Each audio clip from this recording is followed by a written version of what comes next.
ਆਵੇਗੀ क्योंकि एसआईआर ਦਾ ਇੱਕ ਵੱਡਾ ਐਲਾਨ ਹੋ ਚੁੱਕਿਆ ਹੈ। 15 ਤਰੀਕ ਨੂੰ एसआईआर ਦਾ ਜਿਹੜਾ ਹੈ ਉਹ ਐਲਾਨ ਕੀਤਾ ਗਿਆ ਹੈ। 15 ਜੂਨ ਤੋਂ ਜਿਹੜੀ ਹੈ ਇਸ ਦੀ ਸ਼ੁਰੂਆਤ ਜਿਹੜੀ ਹੈ ਉਹ ਹੋ ਜਾਵੇਗੀ। ਦੱਸ ਦਈਏ ਕਿ 2027 ਦੀਆਂ ਚੋਣਾਂ ਤੋਂ ਪਹਿਲਾਂ एसआईआर ਦਾ ਐਲਾਨ ਕੀਤਾ ਗਿਆ ਹੈ।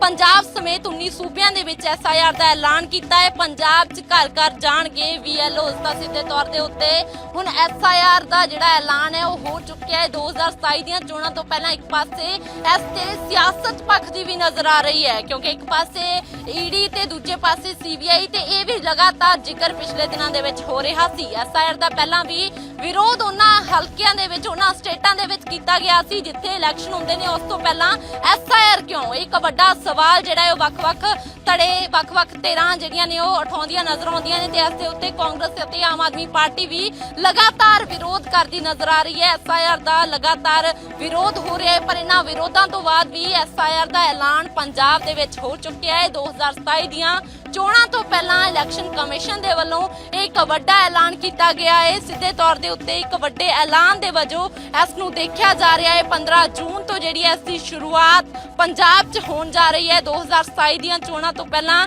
ਪੰਜਾਬ ਸਮੇਤ 19 ਸੂਬਿਆਂ ਦੇ ਵਿੱਚ एसआईआर ਕਰਵਾਈ ਜਾਵੇਗੀ ਤਾਂ ਸਿੱਧੇ ਤੌਰ ਦੇ ਉੱਤੇ ਇੱਕ ਵੱਡਾ ਫੈਸਲਾ ਕਹਿ ਸਕਦੇ ਹਾਂ ਲਿਆ ਗਿਆ ਹੈ।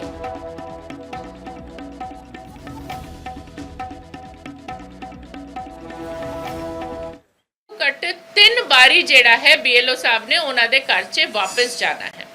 ਇੱਥੇ ਕਈ ਵਾਰ ਇੱਕ ਹੋਰ ਸਵਾਲ ਆਂਦਾ ਹੈ ਕਿ ਜਿਨ੍ਹਾਂ ਦੀ ਮੈਪਿੰਗ ਹੋ ਗਈ ਹੈ ਕੀ ਉਹਨਾਂ ਨੇ ਵੀ ਐਨੂਮਰੇਸ਼ਨ ਫਾਰਮ ਭਰਨਾ ਹੈ।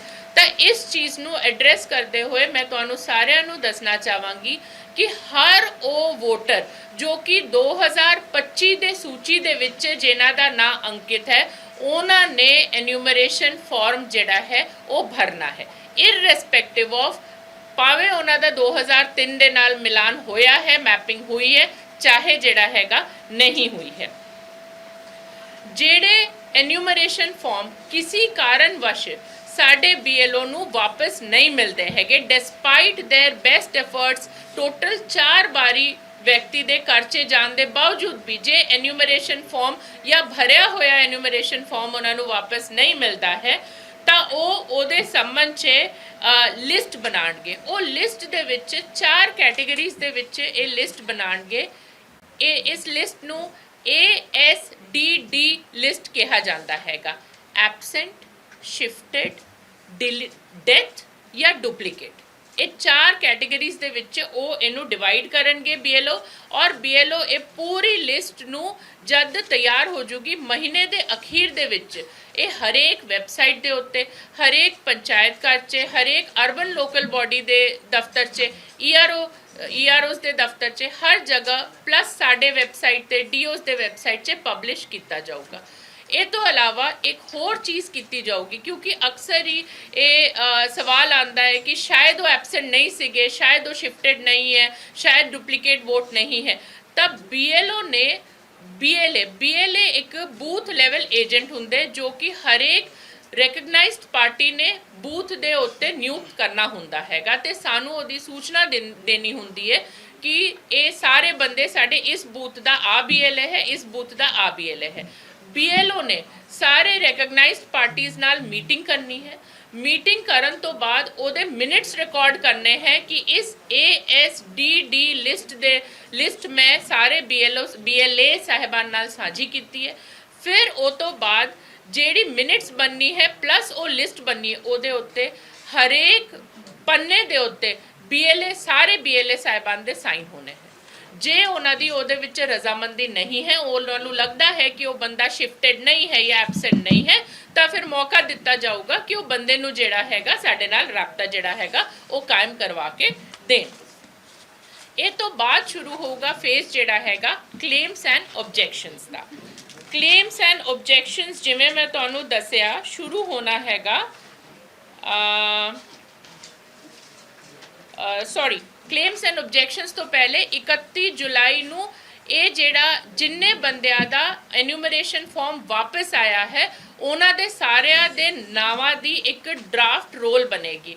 ਇੱਥੇ ਮੈਂ ਕਲੀਅਰ ਕਰਨਾ ਚਾਹੁੰਦੀ ਹਾਂ ਸਪਸ਼ਟ ਕਰਨਾ ਚਾਹੁੰਦੀ ਹਾਂ ਕਿ ਜਿਨ੍ਹਾਂ ਦਾ ਐਨੂਮਰੇਸ਼ਨ ਫਾਰਮ ਵਾਪਸ ਨਹੀਂ ਆਂਦਾ ਹੈ ਕਿਸੇ ਵੀ ਕਾਰਨਵਸ਼ ਉਹਨਾਂ ਦਾ ਨਾਂ ਡਰਾਫਟ ਰੋਲ 'ਚ ਨਹੀਂ ਪਾਇਆ ਜਾਊਗਾ। ਉਹ ਤੋਂ ਬਾਅਦ 31 ਜੁਲਾਈ ਤੋਂ 30 ਅਗਸਤ ਤੱਕ claims and objections the period ਹੋਊਗਾ। ਕਲੇਮਸ ਐਂਡ ਆਬਜੈਕਸ਼ਨਸ ਮਤਲਬ ਕੀ ਹੈ? ਕਲੇਮਸ ਮਤਲਬ ਈਆਰਓ ਸਾਹਿਬਾਨ ਇਨਵਾਈਟ ਕਰਨਗੇ ਕਲੇਮਸ ਫਾਰਮ 6 ਦੇ ਵਿੱਚ ਤੇ ਫਾਰਮ 8 ਦੇ ਵਿੱਚ। ਜੇ ਕਿਸੇ ਦਾ ਨਾਂ ਡਰਾਫਟ ਰੋਲ 'ਚ ਜਿਵੇਂ ਕਿ ਐਨੂਮਰੇਸ਼ਨ ਫਾਰਮ ਉਹਨਾਂ ਨੇ ਨਹੀਂ ਦਿੱਤਾ ਜਾਂ ਉਦੋਂ ਬਾਹਰ ਗਏ ਹੋਏ ਸੀ, ਜਿਹੜੇ ਵੀ ਕਾਰਨ ਨਾਲ ਨਹੀਂ ਆਇਆ, ਉਹ ਫਾਰਮ 6 ਭਰ ਕੇ ਈਆਰਓ ਸਾਹਿਬਾਨ ਨੂੰ ਦੇ ਸਕਦੇ ਹੈ ਤਾਂ ਜੋ ਕਿ ਉਹਨੂੰ ਇੱਕ ਕਲੇਮ ਦੇ ਤੌਰ ਤੇ ਟਰੀਟ ਕਰਕੇ ਉਹਨਾਂ ਦੀ ਪੁਸ਼ਟੀ ਕਰਕੇ ਵੋਟਰ ਲਿਸਟ ਦੇ ਵਿੱਚ ਉਹਨਾਂ ਨੂੰ ਇਨਕਲੂਡ ਕੀਤਾ ਜਾ ਸਕੇ, ਜਾਂ ਉਹਨਾਂ ਦੇ ਕੋਈ ਚੇਂਜ ਆਫ ਐਡਰੈਸ ਹੈ ਜਾਂ ਇੱਦਾਂ ਦੀ ਕੋਈ ਚੀਜ਼ ਹੈ ਜੋ ਐਨੂਮਰੇਸ਼ਨ ਫਾਰਮ 'ਚ ਨਹੀਂ ਆਇਆ ਹੈ, ਸਹੀ ਢੰਗ ਨਾਲ ਕੈਪਚਰ ਨਹੀਂ ਹੋਇਆ, ਉਹ ਫਾਰਮ 8 ਭਰ ਸਕਦੇ। फॉर्म 6 और फॉर्म 8 सिर्फ और सिर्फ क्लेमेंट वालों भरी जा सकती है। क्लेमेंट मतलब जे मेरी वोट बननी है तो मैं भर सकती हाँ, मेरे वालों होर कोई भी जेड़ा है वो नहीं भर सकता है। ऑब्जेक्शन किनू आपां कहंदे? ऑब्जेक्शन मतलब जे कोई व्यक्ति ऑब्जेक्ट करदा, मानिए किसी डेड परसन का जिन्हां दा देहांत हो गया, उन्हां दा नाम हजे भी लिस्ट 'च हैगा, तो फॉर्म 7 भर के या कोई शिफ्ट आउट हो गए हैं, ये जेड़ा फॉर्म भरिया जाना है उस पार्ट उस एसी दे किसी इलैक्टर वालों दिता जा सकता है। बीएलओ आप भी भर के दे सकते हैं या उन्हां दे उस एरिया का कोई भी होर इलैक्टर जिहड़ा हैगा वो भर के दे सकते हैं। ये तो बाद शुरू होगा नोटिस दा फेज। नोटिस दा फेज जिहड़ा हैगा वो होगा 31 जुलाई तो ही 28 सितंबर तक नोटिस दा फेज हैगा। नोटिस जिहड़ा दिता जाना है वो किहनां नूं दिता जाना है? ईआरओ ਉਹਨਾਂ ਨੂੰ ਨੋਟਿਸ ਦੇਣਗੇ ਜਿਨ੍ਹਾਂ ਦਾ ਐਨੂਮਰੇਸ਼ਨ ਜਿਨ੍ਹਾਂ ਦੀ ਲਿੰਕਿੰਗ ਜਿਹੜੀ ਹੈਗੀ ਉਹ ਨਹੀਂ ਹੋ ਸਕੀ ਹੈ। ਇਸ ਕਰਕੇ ਸਾਡੀ ਬਹੁਤ ਜ਼ਿਆਦਾ ਕੋਸ਼ਿਸ਼ ਹੈ ਕਿ ਅਸੀਂ ਮੈਕਸਿਮਾਈਜ਼ ਕਰੀਏ ਆਪਣੀ ਲਿੰਕਿੰਗ ਨੂੰ। ਜਿਵੇਂ ਮੈਂ ਤੁਹਾਨੂੰ ਪਹਿਲੇ ਦੱਸਿਆ, ਅਸੀਂ ਆਲਰੇਡੀ 83% ਲੋਕਾਂ ਨੂੰ ਲਿੰਕ ਕਰ ਚੁੱਕੇ। ਸਾਡੀ ਕੋਸ਼ਿਸ਼ ਹੋਊਗੀ ਕਿ 25 ਜੂਨ ਨੂੰ door to door house to house शुरू होने तो पहले साड़ी परसेंटेज जिहड़ी है वो 90% टप जाए। तो जेड़े बंदियां दी लिंकिंग नहीं हुई है उन्हां नूं उन्हां दे वोटर लिस्ट दे विच जिहड़ा एड्रैस दिता गया है उहदे विच नोटिस दिता जाना है, या तां जे लिंकिंग दे विच कोई डिस्क्रिपेंसी नोट की गई है, सीरीयस डिस्क्रिपेंसी जे कोई नोट की गई है तो उस केस दे विच जिहड़ा हैगा नोटिस दिता जाऊगा। नोटिस 7 दिन तो घट का नहीं दिता जाऊगा। 7 डेज़ का नोटिस जिहड़ा है ईआरओ साहिबान देणगे, उन्होंने सुनन का मौका देणगे। सुनन का मौका देण तो बाद एक स्पीकिंग ऑर्डर जिहड़ा हैगा वो पास करनगे। इत्थे मैं तुहानूं दसना चाहांगी, जे ईआरओ साहिब दे उस स्पीकिंग ऑर्डर ते किसी दी संतुष्टि नहीं है, व्यक्ति कहता है नहीं जी मेरी वोट इत्थे बननी चाहिए सी ते तुसी जिहड़ी है नहीं बनन दित्ती, या कोई होर कहता है कि इन्हां दी वोट इत्थे नहीं बननी चाहिए सी, तां इहदा अपील का प्रावधान है। ईआरओ दे स्पीकिंग ऑर्डर के खिलाफ डिस्ट्रिक्ट इलैक्शन ऑफिसर जो कि डिप्टी कमिश्नर है उन्हां दे कोल अपील पै सकती है। जे उन्हां दे ऑर्डर नाल भी सानू संतुष्टि नहीं है, व्यक्ति नू क्लेमेंट नू संतुष्टि नहीं है, तो वो सीओ कोले अपील जिहड़ी हैगी वो पा सकते हैगे। जिहड़े डॉकूमेंट्स पुष्टि करन लई दिते जा सकते हैं वो डॉकूमेंट्स दा मैं तुहानू कुछ डॉकूमेंट्स पढ़ के सुना देनी आ। ਇੱਥੇ ਇਹ ਵੀ ਕਲੀਅਰ ਕੀਤਾ ਗਿਆ ਹੈ ਕਿ ਇਹ ਜਿਹੜੀ ਡਾਕੂਮੈਂਟਸ ਦੀ ਲਿਸਟ ਹੈ, this is not ਐਗਜ਼ੌਸਟਿਵ, this is ਇੰਡੀਕੇਟਿਵ। ਇੱਕ ਮਿੰਟ ਮੈਨੂੰ ਲਿਸਟ ਦੇ ਨਾ, sorry. Any ਆਈਡੈਂटिटी card, pension payment order issued to a regular employer or pensioner of state government, central government, PSU, any identity card, certificate or document issued by the government or local authorities, any card, identity card जे किसी भी सरकारी अदारे ने तुहानू issue किया है, या bank ने issue किया है, या पोस्ट ऑफिस ने किया है, LIC ने किया है, बर्थ सर्टिफिकेट, पासपोर्ट, मैट्रिकुलेशन और educational certificate from a recognized board और यूनिवर्सिटी, जिन्हां स्टेटां दे विच परमानेंट रेसिडेंस सर्टिफिकेट इशू किया जाता है वो भी अलाउड है। जे तुहानू कोई लैंड इत्यादि दी अलॉटमेंट हुई हैगी वो भी जिहड़ी है अलाउड है। OBC SC ST ਸਰਟੀਫਿਕੇਟ ਜੇ ਤੁਹਾਨੂੰ ਸਰਕਾਰ ਵੱਲੋਂ ਇਸ਼ੂ ਕੀਤੀ ਗਈ ਹੈ ਉਹ ਵੀ ਦਿੱਤੀ ਜਾ ਸਕਦੀ ਹੈ। ਜਿਹੜਾ ਆਧਾਰ ਕਾਰਡ ਹੈ ਉਹਦੇ ਸੰਬੰਧ 'ਚ ਮੈਂ ਤੁਹਾਡੇ ਨਾਲ ਹੀ ਸਾਰੇ ਵੋਟਰ ਸਾਹਿਬਾਨ ਨੂੰ ਇਹ ਦੱਸਣਾ ਚਾਹਾਂਗੀ ਕਿ ਆਨਰੇਬਲ ਸੁਪਰੀਮ ਕੋਰਟ ਦੇ ਆਰਡਰ ਰਾਹੀਂ ਆਧਾਰ ਨੂੰ ਇਸ ਲਿਸਟ 'ਚ ਸ਼ਾਮਿਲ ਕੀਤਾ ਗਿਆ ਹੈ, लेकिन ECI ਦੇ ਜਿਹੜੇ ਇਨਸਟਰਕਸ਼ਨਸ ਹੈ ਉਹ ਇਹ ਸਪਸ਼ਟ ਕਰਦੇ ਹੈ ਕਿ ਆਧਾਰ ਕਾਰਡ ਆਈਡੈਂਟੀਟੀ ਪ੍ਰੂਫ ਕਰਨ ਦਾ ਮਾਧਿਅਮ ਹੈ, ਨਾ ਕਿ ਰੈਜ਼ੀਡੈਂਸ ਜਾਂ ਸਿਟੀਜ਼ਨਸ਼ਿਪ ਨੂੰ ਪ੍ਰਮਾਣ ਕਰਨ ਦਾ ਮਾਧਿਅਮ ਹੈ। Thank you so much. Now we will invite questions. The whole thing? Highlights? Okay. नमस्कार। जैसे कि आप सबको पता है, पंजाब राज्य में स्पेशल इंटेंसिव रिविजन मतलब SIR उसका शेड्यूल जो है इलेक्शन कमीशन ऑफ इंडिया के द्वारा इशू कर दिया गया है। इसके बारे में मैं आपको सूचना देना चाहती हूँ। जो प्रिपरेटरी फेज़ है, तैयारियों का दौर, वो 15 जून 2026 से होगा। हाउस टू हाउस जिसमें हर घर में हमारे BLO जाएंगे, वो 25 जून 2026 से लेके 24 जुलाई 2026 तक चलेगा। फिर रैशनलाइजेशन ऑफ पोलिंग बूथ्स की जाएगी 24 जुलाई को। ड्राफ्ट रोल जिसमें कि सारे वोटर्स का नाम शामिल किया जाएगा, वो 31 जुलाई को होगा।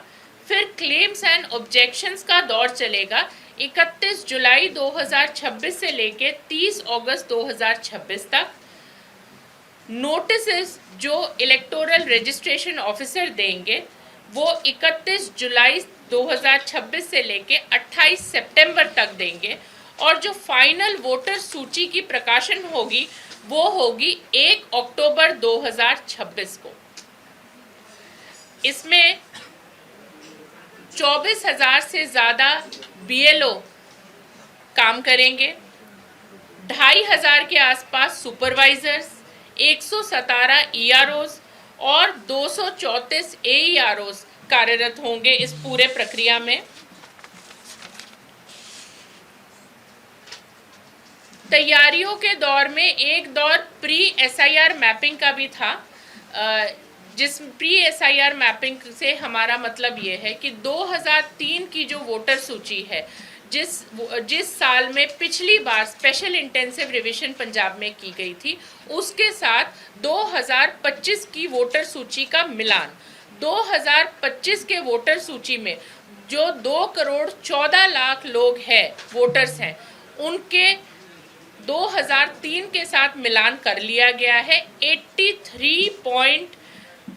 83.69% वोटर्स, मतलब ऑलमोस्ट 1 करोड़ 80 लाख वोटर्स की 2003 की वोटर सूची के साथ मिलान, या तो उनके खुद के नाम थे, या तो उनके पेरेंट्स के नाम थे, या तो उनके ग्रैंड पेरेंट्स के नाम थे, उसके साथ मिलान जो है वो कर लिया गया है।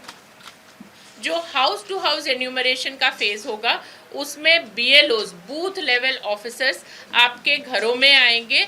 आपको एन्यूमरेशन फॉर्म किस तरह से भरना है उसके बारे में अवगत कराएंगे, और उसके बाद भरे हुए फॉर्म की एक कॉपी आपको देंगे जिसपे वो एक्नॉलेजमेंट रिसीविंग भी देंगे, और एक फॉर्म वो अपने पास लेंगे। अगर कोई व्यक्ति एन्यूमरेशन फॉर्म किसी भी कारण से वापस नहीं दे पाते हैं तो उसकी एक अलग सूची में बनेगी जिसे हम कहते हैं ASDD, एब्सेंट, शिफ्टेड, डेथ या डुप्लीकेट। उस पूरी सूची को जो बूथ लेवल एजेंट होते हैं, जो रिकग्नाइज्ड रजिस्टर्ड पॉलिटिकल पार्टीज़ के द्वारा नियुक्त किए जाते हैं, उनके साथ उनके साथ शेयर किया जाएगा, साझी की जाएगी, और उसके बाद एक मीटिंग करते हुए हर एक पन्ने पे साइन किया जाएगा कि हाँ वाकई ये व्यक्ति जो है एब्सेंट थे या शिफ्टेड थे, या इनकी डेथ हो गई है, या इनकी किसी और पार्ट में डुप्लीकेट वोट जो है वो पाई गई है। जो क्लेम्स एंड ऑब्जेक्शंस का फेज़ है उसमें फॉर्म नंबर 6 और फॉर्म नंबर 8 किसी प्रार्थी के द्वारा दायर किया जा सकता है, जिसमें व्यक्ति ये कह सकते हैं कि मैं एन्यूमरेशन फॉर्म जमा नहीं कर सका तो मैं फॉर्म नंबर 6 भर रहा हूँ, लेकिन इसके साथ एक डिक्लेरेशन फॉर्म भी होगा जो साइन करना अत्यंत ज़रूरी होगा। अगर कोई करेक्शन कराना चाहते हैं एड्रेस में या किसी और फील्ड में, तो वो भी जो है फॉर्म नंबर 8 इसी फेज में दिया जाएगा। अगर उस असेंबली कॉन्स्टिट्यूएंसी के कोई भी इलेक्टर किसी और की वोट ड्राफ्ट रोल में शामिल होने के लिए आपत्ति जताना चाहते हैं, वो आपत्ति फॉर्म नंबर 7 के रूप में जो है जताई जा सकती है। इस फेज के बाद नोटिसेस दिए जाएंगे ईआरओ के द्वारा। उस नोटिस हर वो व्यक्ति जिसकी प्री एसआईआर मैपिंग नहीं हो पाई है किसी भी कारण से, उनको नोटिस दिया जाएगा, या प्री एसआईआर मैपिंग में बहुत ज़्यादा कोई फ़र्क रह गया हो।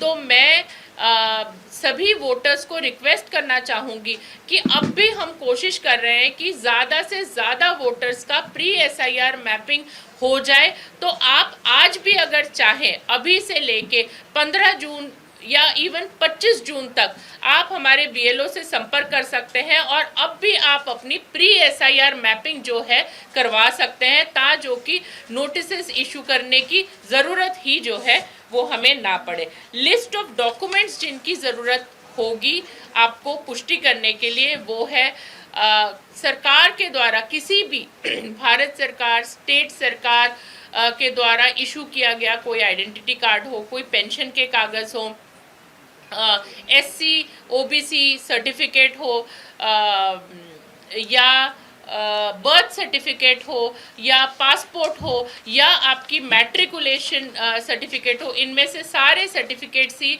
जो है वो माने जाएंगे। आधार कार्ड, जहाँ तक आधार कार्ड का संबंध है, आधार आपकी आइडेंटिटी को स्थापित करने के लिए तो इस्तेमाल की जा सकती है, लेकिन आपकी सिटीजनशिप या आपके प्लेस ऑफ रेसिडेंस का प्रूफ जो है वो नहीं मानी जाती है। मैं अपने मीडिया बंधु के राही सभी वोटर्स को ये रिक्वेस्ट करना चाहूँगी कि आप बीएलओस के साथ कोऑपरेट करें। Let us move forward towards making a very clean electoral roll. Thank you so much. कुछ पॉलिटिकल पार्टी से चिंताएं जाहिर की हैं, तो क्या उनको So we start taking questions? Okay.